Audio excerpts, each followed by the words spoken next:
Welcome to Let the Flame Reign. So what I want to talk about today is the major system and the roster locks, because if you've been paying any attention whatsoever to Dota news right now, there is quite a bit going on with roster issues, and while it looks like an issue that's coming up right now with the Manila Major ending, I think that this is an issue that was ingrained and started back after TI5 when we introduced this major system. So I think we have to go back a little further and kind of set the scene and rewind back to, I would say, TI3.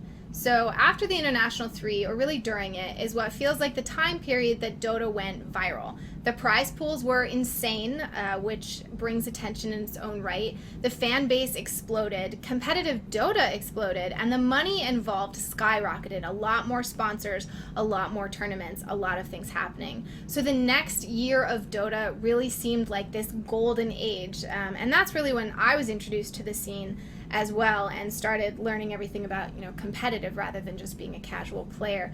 And looking back on that time, that's when large LANs became very prevalent. That's when there were several tier 1 teams rather than just 2 of them battling it out constantly, and that's when we really saw Dota grow. And then so that was an amazing year, and we come into TI4.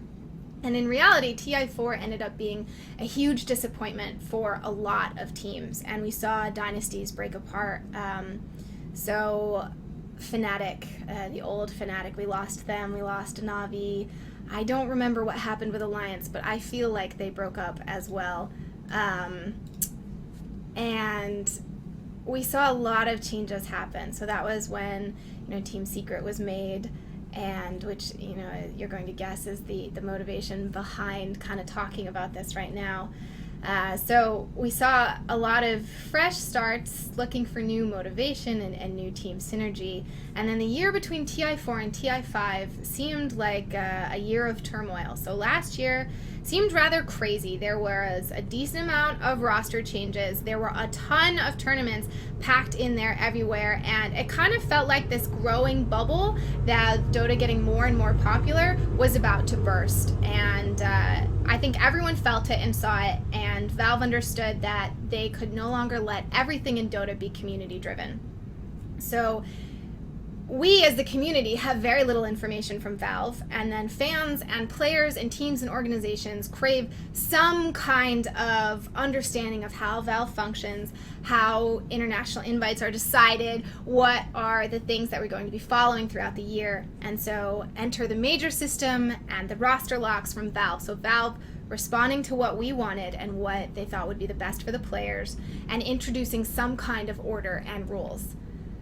So when they started talking about the major system, everyone thought this was amazing. It's more money, it is bringing a higher standard, and it makes everything not revolve around TI so much. So you have all of these huge Valve events throughout the year that give teams more and more options to really show what they're made of. And then the roster locks, we love as fans, because that means we get to follow our favorite teams, and we like following our favorite teams, and it means the players stay on those teams. And it seemed like, roster locks, what they would really do would maybe settle down the NA region from their constant changing, but maybe it wouldn't affect other regions that much. So the first major comes up. Everyone is very excited. We are returned to Valve's policy of leaving us in the dark with how invites are decided. But most of all, it seems fine. Now, there are a few teams that get affected by these roster lock issues. So what comes to mind is Team Empire, and then there were a bunch of NA teams. It might have been Not Today, I'm not sure. And then there were a couple other ones that all had to go through open qualifiers because they had issues with the roster lock and had to change teams. CIS and NA are volatile regions, so you would expect those regions to have roster issues.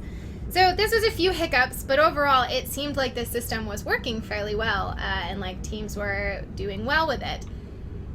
Now, following Frankfurt, there was a decent shuffle across all of the regions that I tried to follow pretty closely. So teams like IG, I think that's when IG lost Chuan, Alliance, Navi, Fnatic, DC, all these teams made changes along with a bunch of other ones. And then everyone finds a new place that they're happy with, and it seems like teams move forward, and this was a fairly decent shuffle that worked out pretty well for all the teams involved. Now, the time between Frankfurt and Shanghai seemed very rushed. There was only a handful of LANs and online qualifiers that could be used as a metric for deciding the next round of invites, if that's how Valve does it. So I think it was the Summit 4, the Defense, and then WCA was the big one that we remember for deciding Shanghai invites. Now, coming into Shanghai, it had its own problems that, I don't feel the need to talk about right now.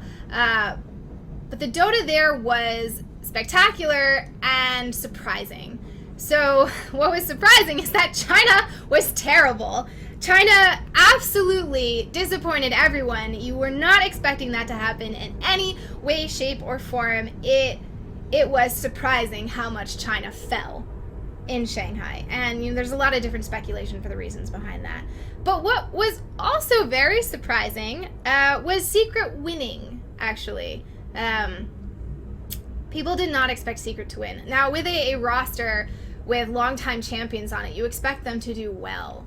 However, people had a lot of doubts. They came in last place at WCA. In Star Ladder, they got the 5th, 6th place finish. And at Mars TV, they got the 7th to 8th place finish, which I think was also last there. And so they go from pretty much getting last in every LAN they go to, and they do go to a decent number of them. They tried to play in several, to then winning at Shanghai is remarkably surprising. So I don't think people expected that result, and it was very exciting for Team Secret fans and everything. So then the Dota Pit LAN comes very shortly after Shanghai, and what ended up happening there is a lot of teams ended up dissatisfied with their performance. So Secret did not do very well. EG actually did just fine. But right after Dota Pit, with a roster lock looming, I think that's important to keep in mind, we have our Great Western Shuffle. Now, there was a Chinese shuffle based on their performance at Shanghai. I don't know anything about it, so we're not going to comment on that. There was a great Chinese shuffle, but we also had a Great Western Shuffle. Artesian Universe chose to leave EG and go to Secret. DC's players, AUI and Baba, decide to bleed blue and join EG. And so EG leaves to go to Secret. DC has players leave to go to EG, and Secret kicks Weehot and Misery, who go to DC, and then Secret pick up Universe in our tour. So we have this circle of trading players. And now everyone was very surprised by this Weehot and Misery kick, but again, as I said right before Shanghai, Secret was not performing particularly well, which I think people tend to forget about when they think of, oh, they won Shanghai, you kicked players. But one event is not the end-all be-all. So clearly Secret had reservations and chose to make this change. And I read a post by Scansword the other day that summed that up beautifully, and I hadn't really thought about it before, and the way he phrased it and sort of reminded me of how much Secret was struggling, I remembered. I was like, okay, that makes sense. So that is a good post to go read if you are curious. So all of these changes happened within a few days of that roster lock deadline. I think it happened while players were flying back from Epicenter. They're in the air. They're light on sleep. They lost a lot of Dota, so emotional time. And there's a lot of stress and pressure because that roster lock is coming. And so what we see after this lock falls, we still see a lot of teams with a lot of potential, and we figure, okay, these teams are going to do just fine. It was a mess of a shuffle, but they will be just fine. DC does great. They qualify for Manila, their first major.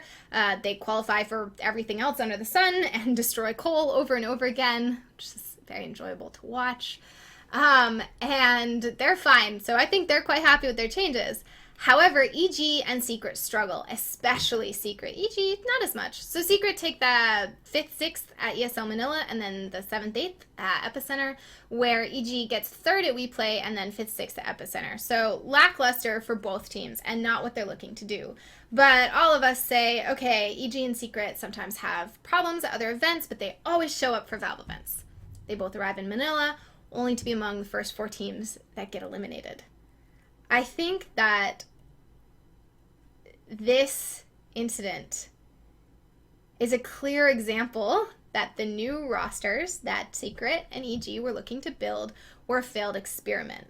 But unfortunately, they had no choice but to stick with them through Manila due to the roster lock. And not only through Manila, this was a 6-month roster lock, which is important to remember. So that's left us with our current issue that happened today. Team Secret announced Universe's departure from Secret, and he is moving over to EG. This breaks roster locks for both teams. So now, TI champions EG, who placed top 3 at 2 majors, and the Shanghai champions, who came in 3rd at Frankfurt, are both looking at open qualifier runs. Now, alongside of them, there are a lot of NA teams that are promising that have also made roster changes that will also be going through the open qualifiers. So this round of open qualifiers will be remarkably interesting. Now, there's also only one LAN, ESL Frankfurt, before Valve is likely to release invites. If they wait until the Nanyang tournament, which is in early July, that means that qualifiers would have to happen during the summit, the 2nd week of July. So you can't have that happen because there's already an event going on.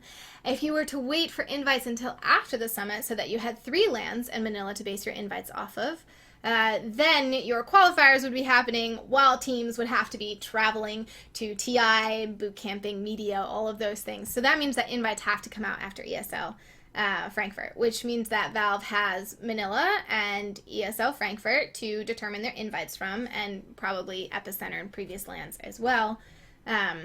But that is a remarkably small amount of time, and I think that it is a little ridiculous how short that amount of time is. If they wait too long for these invites, teams can't get visas and they can't travel, and then they can't have the event they want, so they have to do them now. So that makes Manila probably the main metric for invites, but we don't know how far Valve will be looking back or what they'll be taking into account because, as always, their invite process is not known to us. So what ended up happening here is this 6-month roster lock caused a lot of turmoil and hasty decisions without letting teams actually field test these players, as we saw with Secret and EG. The 3 major system complicated everything by cramming team schedules, so they don't have space to develop and grow, and they don't have the luxury of catering to their own needs of the team because they constantly have LANs that they have to go to. Because you need to play in LANs to be invited to majors. You need to play in majors to be able to make it to TI. So this creates this whole system of, constant challenges over and over again without a break for any of these teams.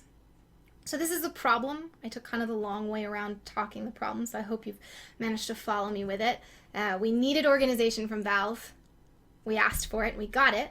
But this has led to challenging schedules, very stressful conditions, and hasty decision-making without time to allow for correcting errors or mistakes.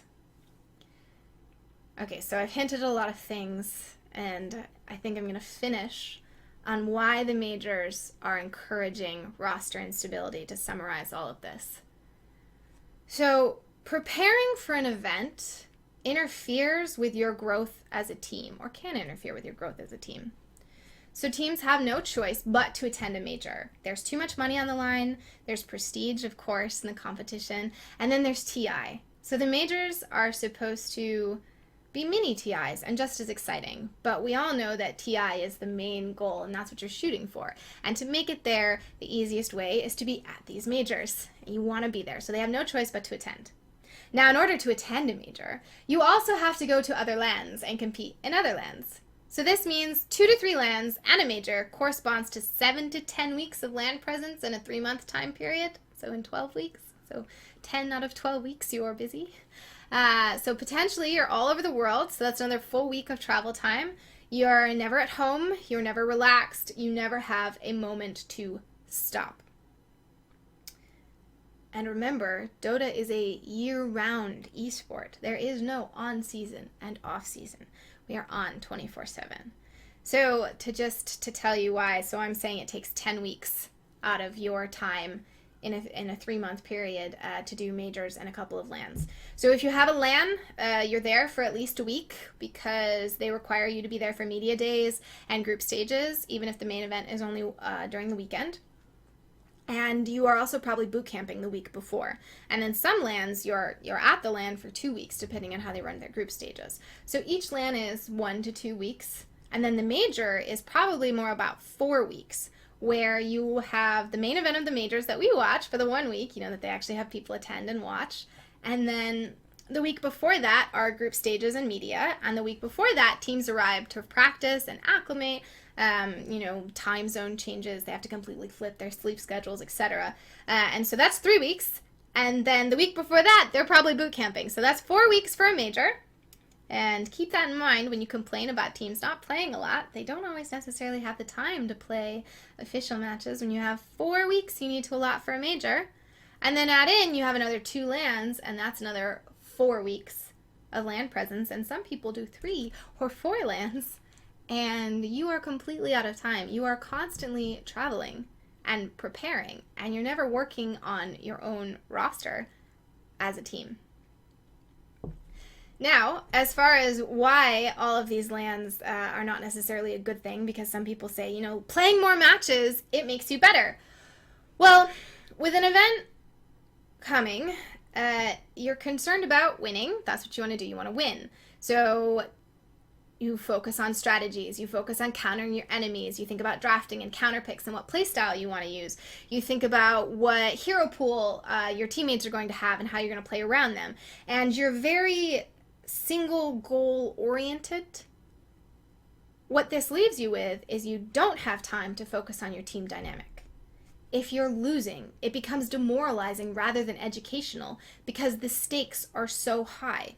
LANs are necessary for TI or major invites. You have to perform well. If you're losing in your boot camps, that just creates more and more psychological issues, but you don't have time to work through them because you need to figure out to win. And it's this horrible cycle. And so that means that your team really struggles to grow if you're constantly stuck in this cycle. And then on top of that, the stress of the next roster lock. If you're having any kind of issue on your team and there's a roster lock coming, you're faced with a gamble. So say you have someone on your team that is not meshing well. They're a perfectly skilled player, but you are lacking some amount of cohesion, and you're not sure if you can win with them. You have to gamble on either keeping them and hoping that you can fix your problems, or gamble on a new player that hasn't already annoyed you or something like that, and hope that this new player will magically fix all your team's problems and you can go on to win. And so that's the choice you have to make. Keep your team or get a new player. And the roster locks are coming. You have 2 weeks left. You have a week left. You have 3 days left. What are you going to do? How are you going to make your team win? What choices are you going to make? And this is really challenging. And what it comes down to is that why would you keep the teammate who's challenging if in the past 2 or 3 months you've been playing with them, the problem hasn't been solved? So if you haven't fixed the problem already, what's the chance that you're going to fix the problem in the next couple months before the next major? And with all these LANs that you're going to that you have to win. But the reality is, you haven't had time to fix the problems in your team because you've been so focused on all of these LANs and majors and all of these other issues. It's a serious problem. So usually you get a new player and you don't keep the player. So what ends up happening is that rosters are less stable than they used to be. So it used to be, potentially you have a teammate that you're having a hard time communicating with, and you work with them for a couple of weeks. You play pubs with them. You work on new strategies. You figure out how to work together because you don't have a deadline.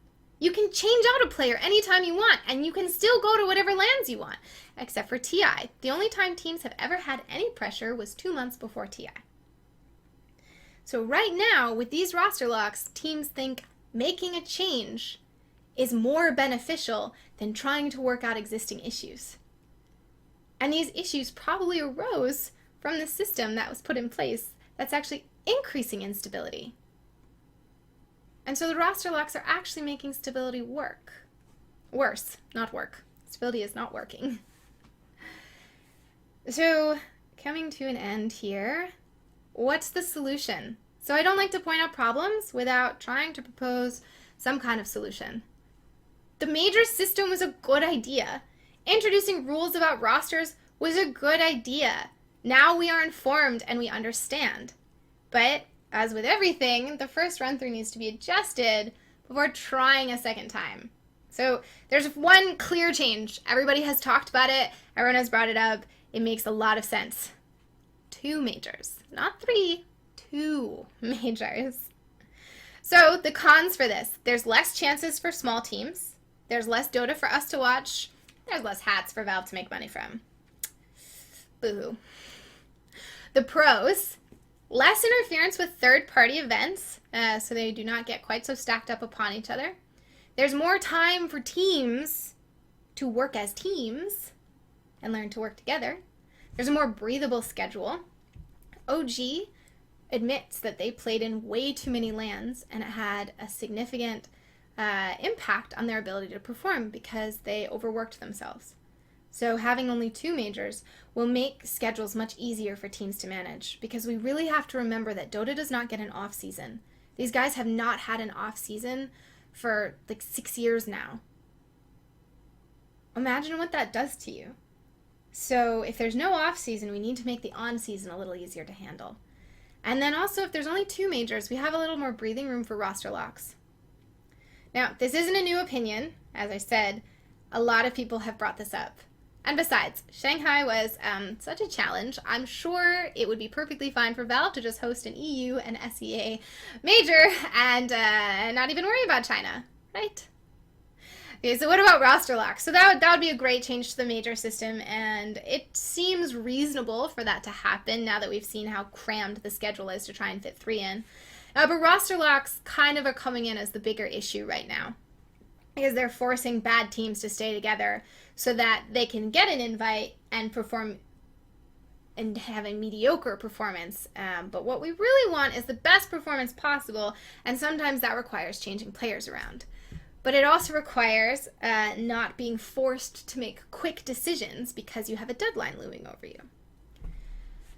So we should keep the roster locks. I've said a lot of bad things about them, but they establish clear rules and expectations, and in theory should force teams to take roster changes more seriously. So if you wish to make a roster change, the impact is greater, and you need to understand it a little better, and you need to be more honest with the players on the team to make this happen. So these are good things. But if we keep them, how do we change them so that they work? Well, first of all, how the roster locks work themselves definitely needs to be changed, as demonstrated in the Great Western Shuffle. So there should be a drop period in which you can remove anyone from your roster. You can remove, you can add, you can do whatever you want with your roster. Freeform. After the drop period is an add-only section in which you may only add players to your roster. You may not kick players. If you kick players, you are then subject to open qualifiers. Now, what this does is prevents players from being kicked too close to a lock and potentially ruining their chances of finding a new roster. It also, and this is most important, it allows teams a trial period to try out new talent. So had the EG Secret DC swap happened, and EG plays with their new roster, and Secret plays with their new roster, and they both come back a week later and say, this isn't working, they can add the players back, and each team is perfectly fine. So what it does is it gives teams a deadline so that they do make the changes that they're thinking about making, but then it gives them a grace period in which you can actually play scrims and work on your playstyle and see if personalities actually mesh. And then you can add players back if you want to. And if you drop a player and they go and play with someone else and you want them back and they don't want to come back, that's your own fault for removing them in the first place, but it still gives teams a chance to check their mistakes and to actually try out players and have healthier, more functional rosters. The second change I would propose would be the timing of the roster locks. So, first of all, roster locks should not happen until there has been at least one LAN after a major, giving teams at least some kind of option to test out their teams outside of a major and see how they do. That actually has been happening. I think there's been at least one LAN every time. I know there's at least Dota Pit this time. Maybe there wasn't for other majors. But I think that that's a reasonable suggestion. There are so many LANs that does seem doable. Roster locks happen no sooner than a month after a major. It's the second timing one, so you get at least a month after a major before you have to lock your new roster. And remember, if we only have 2 majors, we have a lot more time between them, which means a lot more leeway. And then the next one is, and this is my favorite one that I thought of earlier when I was making myself some talking points for this, is that roster locks are only in effect for 2 months prior to a major. Similar to TI in the past. TI invites would come out 2.5-ish months before TI, maybe a little more. And at that point, rosters were stuck. You had to stay on your team, okay? You had 2 to 3 months to stay on your team. You could make changes before that, but not after that. That's how it worked in the past. That, to me, makes a lot more sense. If they say, this major is this date, your roster must be finally locked 2 months beforehand. Because that's when invites come out.